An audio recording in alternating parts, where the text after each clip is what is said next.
My name's Marie-Louise Havana Tienche. I'm an associate professor of agroforestry and social forestry, but now working with the African Forest Forum as the senior program officer, managing this project being implemented in partnership with UN RED. Why this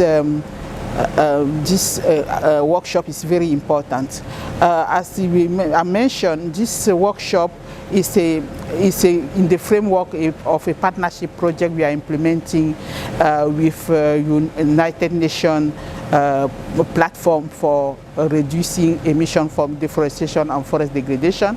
And this partnership is building first on the strength and what AFF African Forest Forum has generated for the last 10-12 years on this issue of forest and climate change, and specifically on REDD+, but also tapping in the expertise of the UN REDD worldwide.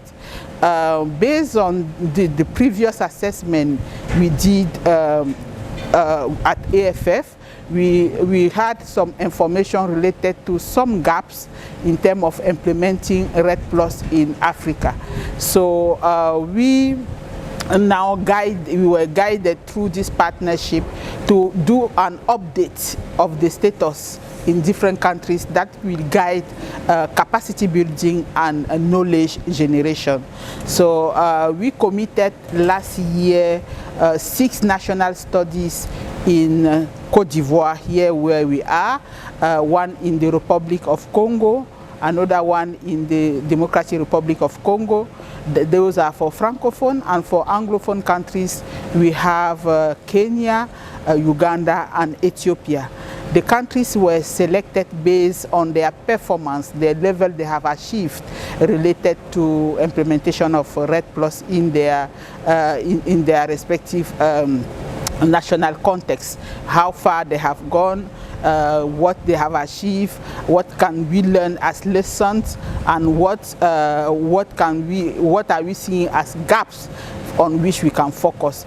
And also the consultations were also focusing on some specific topics which were identified in the previous studies as where the countries need some strength related to the institutional framework governing REDD+ implementation in the countries, the aspect of accessing finance, the aspect related to national strategy for mobilizing domestic and private finance, social inclusion, and specifically benefit sharing mechanism. So the focus, and also how country can generate high integrity, high integrated carbon market, high integrity carbon market, carbon credit. Yes, sorry, high integrity carbon credit. Maybe I can do that again. You will arrange how integrity carbon market. So those are, because those are the challenges countries are experiencing now in terms of how to make their carbon more attractive in the carbon market. So we were working also, countries were to assess, a consultant were to assess countries' opportunities, countries' readiness to implement REDD+ project that can attract such best carbon prices. So the experts were commissioned last year, and so this year this workshop was the opportunity for them to come and share what they have their findings, so that they can be validated, but also that we can have opportunities, because we have invited participants from these countries, but also participants from other countries where REDD+ is being also implemented. So the idea here is to take the opportunity not only to share and validate the findings, but also to share experience with those countries and see facilitate peer-to-peer learning among REDD+ coordinators and REDD+ technical staff. So that is what guides this. But I want also to highlight that the this activity is being implemented as a dual event, because the regional exchange we started yesterday, that will be ending today. We will continue from tomorrow with a learning lab, which is like a training workshop on social inclusion, where we will focus mostly on social inclusion. So and this is an activity specifically led by a United Nations Environment Program, but being facilitated by AFF. The essence of this workshop was also to have such information. To have such information, we have some torch bearers countries like Ghana. In Ghana, we have, and that is why we have invited Ghana here to share their experience in terms of receiving this result-based payment and making sure this result is cascaded to the community level. So before coming here, we were in Ghana, where we facilitated a policy dialogue, and we were really happy to see that community members were there to give testimony of the benefit they are gaining through RED Plus implementation in the country. So yes, we have such such examples, such success stories, and Ghana is represented to this workshop to share such best success stories with others. So how does this project contribute to the aim of RED Plus is a mitigation approach, that means a nature-based solution to climate change, but while at the same time supporting countries in their development strategies. That is why we talk about mitigation, but also co-benefit in terms of adaptation, in terms of livelihood for the communities. Yes, the objective, if countries could be able to really implement the RED Plus process, the RED Plus mechanism according to the standard, at the end of the day, we will have that development we are looking for.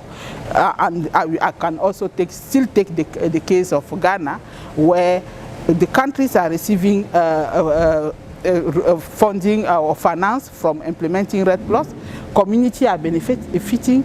They have a benefit sharing scheme that allocate to each stakeholders each share based on his contribution to the process. So I think what we really have to make sure is that in the countries they have good governance system in place, good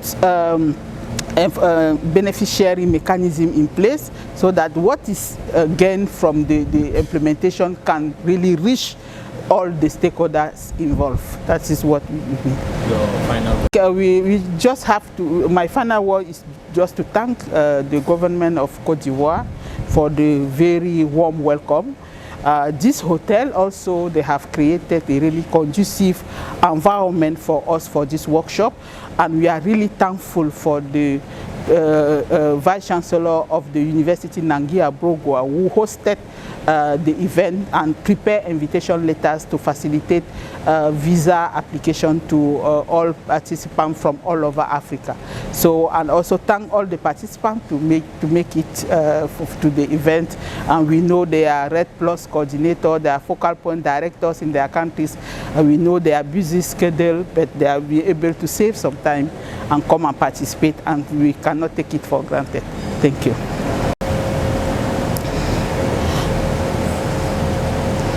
Yes, Ghana, what is interesting in Ghana is the participatory, how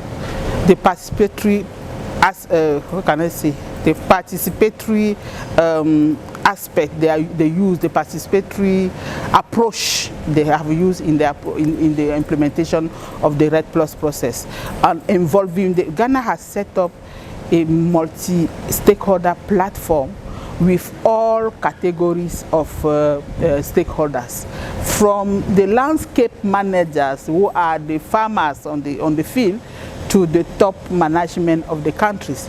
That make everyone feel part of the process, and therefore if they are part of the process and they are informed about the benefit and all other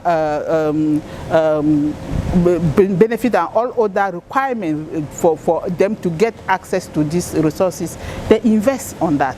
And that is, I think that is the strength Ghana has. And now, because Ghana has succeeded at least to create that platform and also to be able to generate such the first and second result-based payment, all the donors are now looking at Ghana to see, because they have success stories, they have something to share. So they are now attracting more and more donors. The other day they were talking, they have Switzerland, they have Singapore, they are signing, I mean, they are being, many donors are being attracted by what is happening in Ghana. So I think that is the success we can have. When you start demonstrating some success, then you build some confidence among the donors, and then now you can get more and more. So each country has to see that example. Invest in the first time to make sure you create some positive results, then that will attract more funding and more donors, because we create some confidence. Donc cet atelier est mis en œuvre, peut-être je commence aussi par mon nom. Oui. Voilà, ok. Je suis Marie-Louise Avana Tientieux, je suis maître de conférence en agroforesterie et en foresterie sociale. Je travaille avec le Forum forestier africain, où je suis coordonnateur de ce partenariat que nous mettons en œuvre entre le Forum forestier africain et l'ONU-RED. L'ONU-RED étant la plateforme qui s'occupe de générer les connaissances, de renforcer les capacités sur les aspects liés à la réduction des émissions liées à la déforestation et à la dégradation des forêts. Nous avons donc ce partenariat, et le partenariat est bâti sur le fait de l'expérience, la longue expérience du Forum forestier africain en matière de mise en œuvre des aspects de production des connaissances et de renforcement des capacités sur les aspects liés aux forêts et au changement climatique et les bénéfices que les populations peuvent en tirer. Et l'ONU-RED a l'expertise au niveau mondial en termes de renforcement des capacités également dans ce domaine spécifique. Donc nous avons mis ensemble nos efforts pour voir comment on peut aider à remonter les paiements basés sur les résultats. Donc, et c'est donc dans le cadre de ce projet que nous menons ce présent atelier. L'atelier se base également sur le fait que des études antérieures du Forum forestier africain ont identifié un certain nombre de problèmes qui entravent la mise en place de la mise en œuvre de la RED plus au niveau africain, et également au niveau de l'UNRED, de l'ONU-RED, ils avaient identifié quelques préoccupations. Nous avons donc commandité des études nationales pour faire un état de lieu de comment ces problèmes sont gérés au niveau des pays, en sélectionnant des pays qui sont plus ou moins avancés dans le processus, de manière à faciliter des échanges et des partages d'expériences entre pays les plus avancés et les moins avancés. Donc les études nationales ont été donc conduites ici en Côte d'Ivoire, en République du Congo, en République démocratique du Congo pour les pays francophones, en République du Kenya, de l'Ouganda et de l'Éthiopie pour les pays anglophones.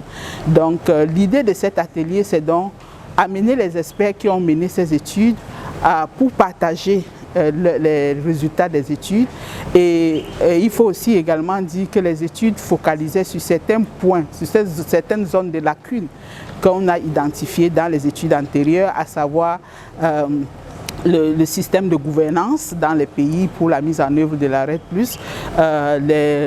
le problème d'accès au financement, le problème des stratégies de mobilisation des ressources qu'on a dans les pays, le problème de partenariat privé-public pour faciliter la mise en œuvre et le financement des activités de RED+, et d'inclusion sociale, et surtout également le problème pour les pays, la difficulté pour les pays à mettre en œuvre et à générer des crédits carbone qui soient attractifs au niveau des prix. Donc, dont les experts ont été orientés pour focaliser sur ces aspects, mais aussi sur des aspects liés à l'agriculture zéro déforestation et comment faciliter l'accès aux connaissances dans les zones où il n'y a pas suffisamment de couverture Internet. Donc, les résultats qui sont présentés depuis hier essayent donc de couvrir ces aspects-là, comment les experts, ça se passe dans les différents pays, et aussi de susciter des échanges avec des pays qui n'ont pas participé à l'étude, pour qu'eux-mêmes ils essayent d'évaluer qu'est-ce qui se passe dans leur pays. Donc cet atelier avait donc pour but essentiellement de faciliter ces échanges et aussi donc à partir de là de voir quelles sont les bonnes pratiques, quelles sont les leçons apprises, quels sont les messages clés qu'on peut utiliser pour développer des outils de renforcement des capacités. Donc c'est ça l'objectif de cet atelier, mais il est aussi important de mentionner que dans le cadre de notre partenariat, l'atelier a deux parties. La première partie, c'est cet échange d'expériences. La deuxième partie, c'est comme un laboratoire d'apprentissage qui est comme un atelier de formation et qui va focaliser essentiellement sur l'inclusion sociale. Normalement, cette activité va être dirigée par le PNUE, le Programme des Nations Unies sur l'environnement. Et donc nous tous, nous sommes là pour assurer globalement que les 4 jours d'activité soient intégrés et se fassent de manière, comment je vais dire, inclusive, mais je vais dire avec succès, et se déroule avec succès.